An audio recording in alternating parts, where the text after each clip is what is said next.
Hi hello welcome to Aadab Hyderabad. నేను మీ journalist Sai.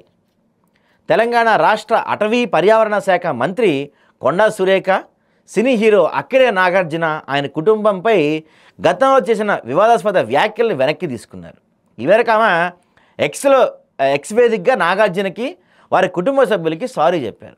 Konda Surekha మంగళవారం అర్ధరాత్రి దాటిన తర్వాత తన అఫీషియల్ ట్విట్టర్ అకౌంట్లో నేను నాగార్జున గారి గురించి చేసిన ప్రకటన ఆయన్ను లేదా ఆయన కుటుంబ సభ్యులను బాధపడాలనే ఉద్దేశంతో చేసింది కాదు. అక్కినేని నాగార్జున గారిని లేదా ఆయన కుటుంబ సభ్యులను కించపరచాలనే లేదా అపకీర్తి కలిగించాలనే ఉద్దేశం నాకు లేదు. నా ప్రకటనల ద్వారా ఎవరికైనా అనుకోని అపోహ కలిగినట్లయితే దానికి నేను చింతిస్తున్నాను. ఈ వ్యాఖ్యలు ఉపసంహరించుకుంటానని స్పష్టం చేశారు. సో తెలంగాణలో కాంగ్రెస్ ప్రభుత్వం అధికారంలోకి వచ్చిన తొలి రోజుల్లో మంత్రిగా ఉన్న కొండా సురేఖ బీఆర్ఎస్ నాయకుడు కేటీఆర్పై విమర్శలు చేసే క్రమంలో నాగార్జున కుమారుడు నాగ చైతన్య నటి సమంత విడాకుల అంశాన్ని ప్రస్తావించారు. నాగ చైతన్య సమంత విడాకులకు కేటీఆర్ కారణమని ఆమె అప్పట్లో సంచలన వ్యాఖ్యలు చేశారు.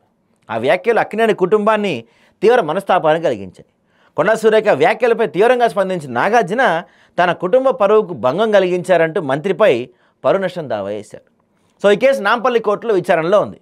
కేటీఆర్ కూడా తనపై చేసిన ఆరోపణలకు గాను సురేఖపై పరువు నష్టం దావా వేశారు. నాగార్జున దాఖలు చేసిన పరువు నష్టం కేసు విచారణ కొనసాగుతున్న నేపథ్యంలో కోర్టు విచారణ కరెక్ట్గా ఒక రోజు ముందు అంటే నవంబర్ 13న విచారణ ఉండగా సురేఖ ఈ క్షమాపణలు ట్వీట్ చేయడం హైలైట్. ఇక్కడ బహుశా న్యాయపరమైన పరిణామాలు దృష్టిలో ఉంచుకొని ఆమె నిర్ణయం తీసుకొని ఉండొచ్చని తెలుస్తుంది.